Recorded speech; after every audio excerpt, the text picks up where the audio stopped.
وحده لا شريك له وأشهد أن محمدا عبده ورسوله الكريم اللهم صل وسلم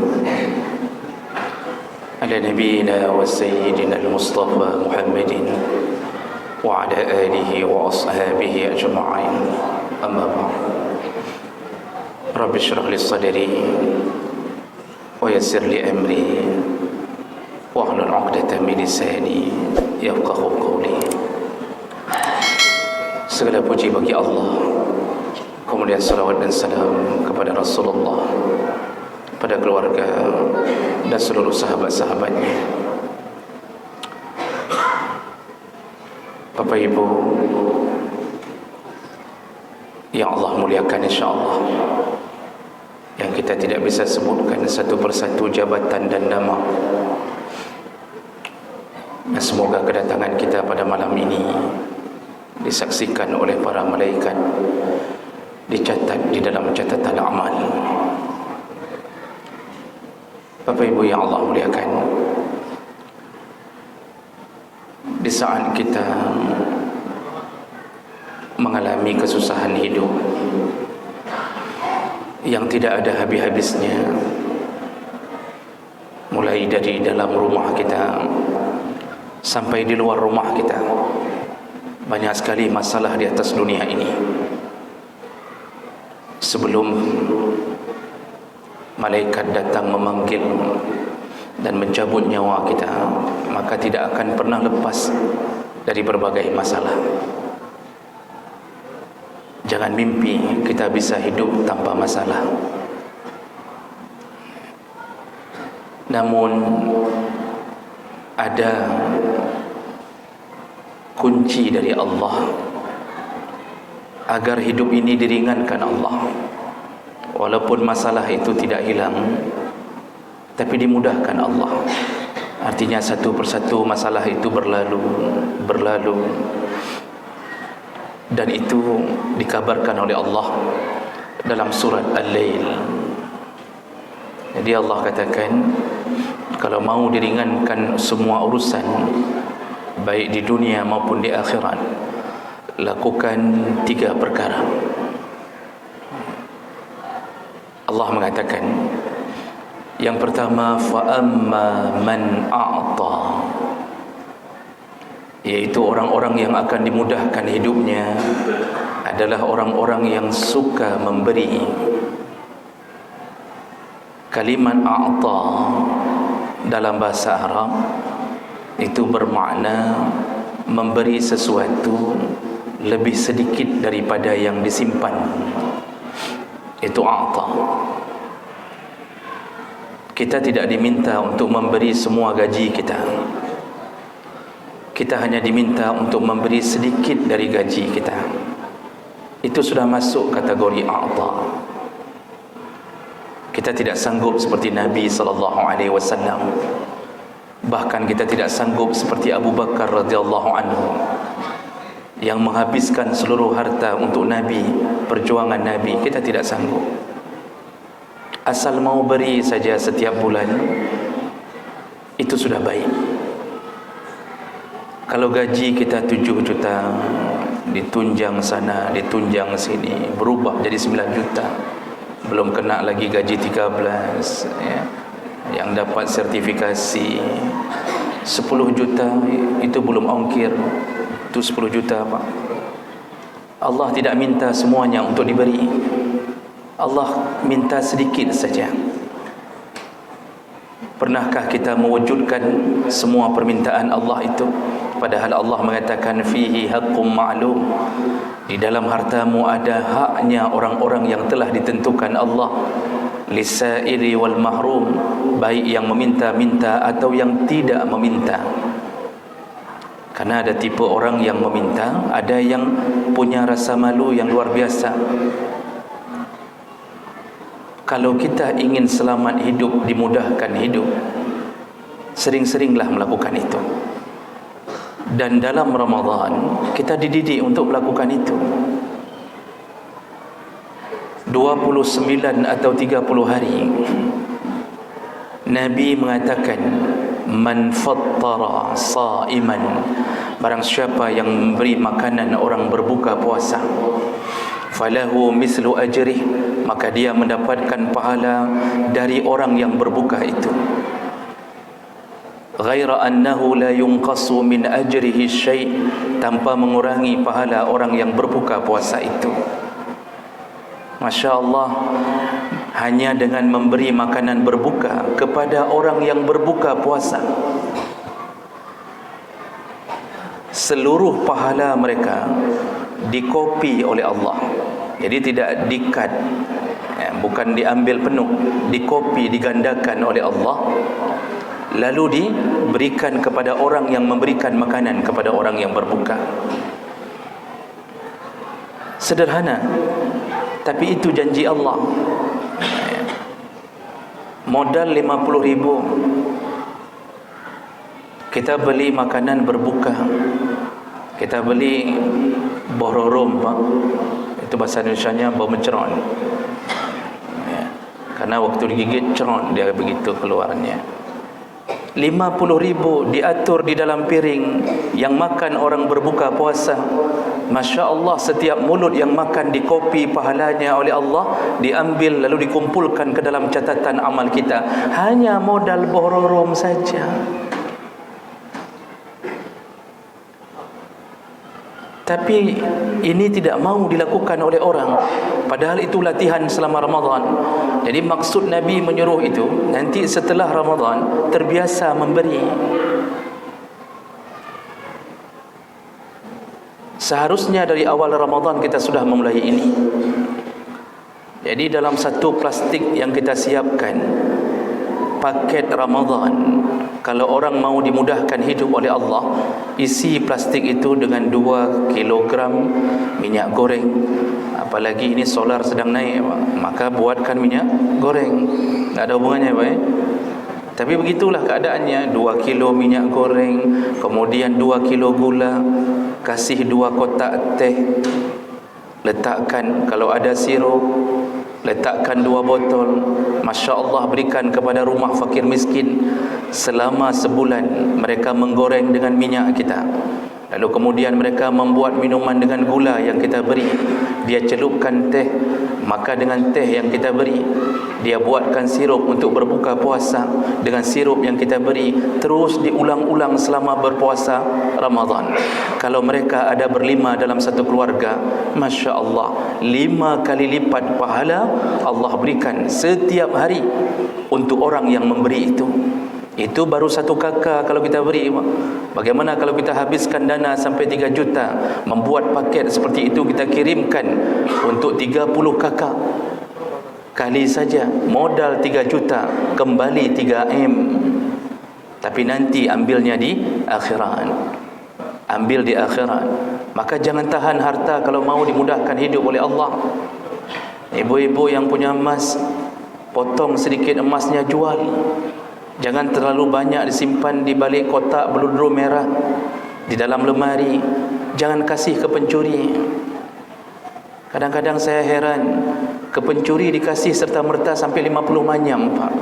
Untuk orang miskin sedikit pun tidak diberi.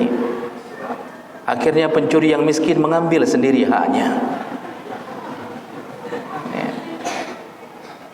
Ini harus dibina perasaan ini. Kita ini tidak selamat mungkin dengan amal kita, tapi bisa jadi kita selamat dengan air matanya orang miskin. Bisa jadi kita masuk surga dengan doanya anak-anak yatim yang kita tolong. Mungkin doa kita tertolak karena terlalu banyak mengambil kredit bank. Tapi doa mereka yang tidak tahu mengambil kredit karena tidak ada jaminan apapun, diterima Allah, Pak. Maka berikanlah. Jadi ini sesuatu cara untuk memudahkan urusan hidup. Kalau ini kita lakukan, ini baru satu perkara. Masya Allah, semua urusan dimudahkan Allah Subhanahu Wa Taala. Anak kita besar sendiri, pintar sendiri, tidak ikut mamaknya, tidak ikut bapaknya. Bapaknya dulu ranking 42, mamaknya ranking 41. Duduk berdua di belakang, situlah mereka kenalannya. Akibat banyak kita bersedekah, anak kita tidak ikut kita satu pun. Pintar-pintar Pak, Masya Allah, dapat beasiswa. Ya. Akibat apa? Sedekahnya orang tuanya. Allah mudahkan. Yang dulu istri awal-awal pernikahan banyak sekali permintaannya, belanja harus 5 juta ke atas uang kita beri tiap bulan. Semenjak kita banyak bersedekah, dia diberi diskon uang belanja. Katanya tiap bulan bang 1,5 juta saja sudah cukup. Itu di luar belanja baju dan yang lain. Dimudahkan Allah. Tiba-tiba istri berubah sendiri. Suami juga begitu. Yang dulu jadi penyakit bagi istri, asal sudah pulang suami sudah sakit istri. Ditampar berkali-kali, pernah disangkutkan di kipas angin sampai terputar dengan sendiri. Kalau kena tunjang sudah biasa, karena tunjangan banyak kanan kiri. Tapi semenjak banyak bersedekah, Allah rubah sifat suami menjadi lemah lembut. Ya. Semua urusan dimudahkan Allah. Akibat apa? A'ta, suka bersedekah. Nah, ini pelajaran Ramadan. Namun jangan sampai sedekah kita dicaci oleh orang yang menerima sedekah. Kalau kasih makanan berbuka, kalau kasih bororom tadi, boboncron tu, kasihlah yang ada gula merahnya di dalam. Jangan begitu digigit angin keluar. Jangan begitu. Kalau beli bakwan yang ada isinya lah, ada udang di tengahnya, walaupun udang plastik, tapi ada. Jangan beli bakwan isinya tepung semua. Ini harus dibiasakan. Ada orang memberi tapi tidak ikhlas. Beli es teler 5.000, campurannya air 75%. Ini yang betul-betul buat teler begini. Jadi kalau beri yang ikhlas. Ya. Kalau beri sirup untuk orang miskin, jangan kasih sirup 88. Kasih sirup paling kurang marjan. Saya tidak dapat apa-apa dari marjan, Pak. Tapi begitulah seharusnya kita berbuat. Jadi kasih yang benar-benar mereka bahagia. Ini pelajaran paling penting. Semua kegiatan sedekah, bersedekah memudahkan urusan hidup. Itu belum Allah padamkan api neraka nanti. Kita sudah tertidur, kita sudah lupa, tapi orang miskin tidak pernah melupakan wajah kita. Nama kita atau kita disebut-sebut di dalam nama mereka, disebut-sebut dalam doa mereka. Kita telah melupakan wajah mereka, tapi kita tidak pernah dilupakan oleh mereka. Belum pernah ada orang yang dapatkan bingkisan menuju Ramadan seperti itu. Maka itulah penyebab Allah menyayangi kita. Maka banyak-banyaklah bersedekah, terutama dalam Ramadan. Jadi kalau ada buka puasa di sini, itu seharusnya satu komplek ini, satu asrama ini berlomba-lomba memberi makanan berbuka. Berlomba-lomba. Kasih yang terbaik.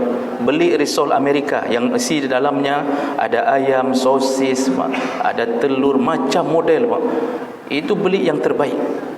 Nah, jawab melakukan Allah. Itu janji Allah yang pertama. Fa amma man a'ta. Yang kedua, kalau mau dimudahkan urusan hidup, rumah tangga bahagia, semua bahagia, maka wattaqa, kata Allah. Allah sambung, bertakwalah.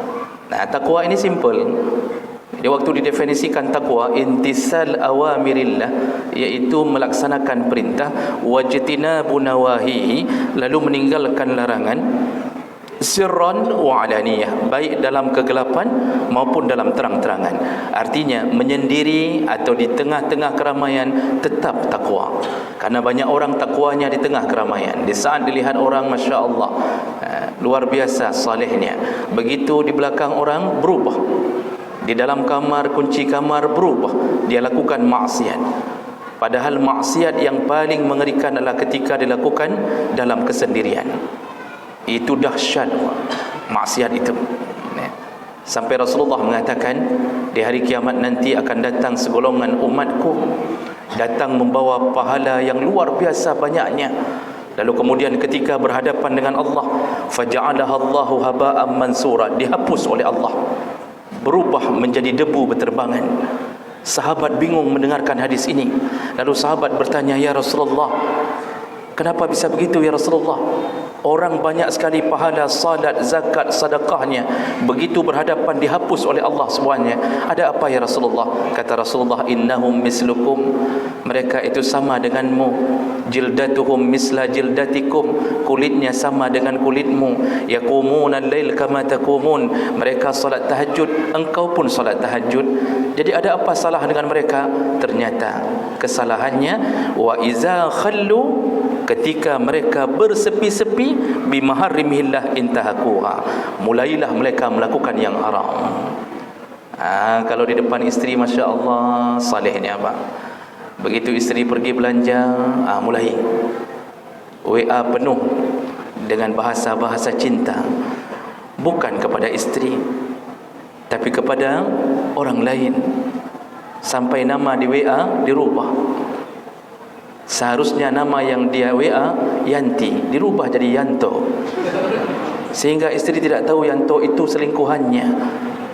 Ternyata khianat di belakang. Maka jemaah mereka Allah, ini menghapuskan pahala.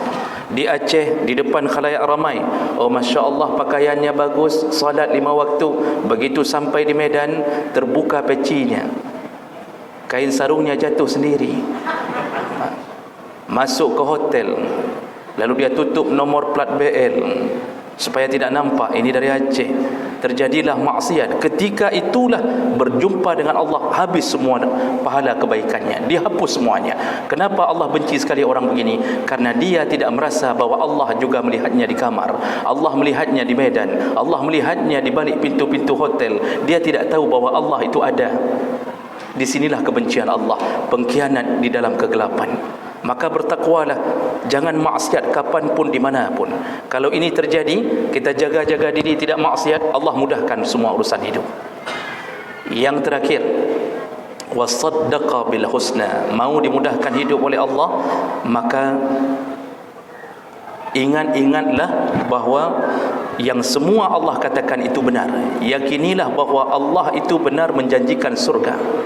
Jangan ada keraguan sedikit pun. Ini zaman-zaman fitnah, murtad menjadi perkara biasa. Orang ragu-ragu dengan kebenaran Allah. Ada yang diragu-ragukan dengan kebenaran Islam. Masih ada dalam pikiran seakan-akan semua agama itu benar.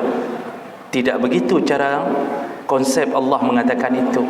Yakinilah surga itu milik Allah, langit milik Allah, bukan milik Rara. Jadi selama ini sudah ada orang yang mengaku mempunyai langit, sampai dia pegang AC remote di langit. Bapak Ibu yang Allah muliakan, yakinlah janji Allah ini, apapun kita lakukan pasti surga. Kalau kita yakin, maka Allah pun akan memberikannya. Pasti begitu ceritanya. Nah, sebagai penutup, dulu ada seorang sahabat ketika perang Badar. Sahabat itu bernama Umair bin Hummam. Ketika Nabi menyuruhnya untuk bangkit, sekarang bangkitlah berperang ketika musuh sudah datang. Jadi bahasa Nabi, qumu ila jannatin arduha as-samawati wal ard, bangun sekarang, berjihadlah engkau. Bahasa Nabi, bangunlah menyongsong surga yang seluas langit dan bumi. Itu bahasa Nabi. Begitu mendengar seluas langit dan bumi, Umair bin Hummam, salah satu sahabat dari pasukan Badar, lalu bertanya ke Nabi, ya Rasulullah, benarkah surga seluas langit dan bumi? Lalu Rasulullah menjawab, benar. Nah, ketika itu di tangan Umair ada dua kurma. Satu dia makan. Lalu dia mengatakan ke Nabi, ya Rasulullah, kalau ku habiskan kurma ini, terasa begitu panjang untuk masuk surga, terasa begitu lama untuk masuk surga. Apa yang dia lakukan, Pak?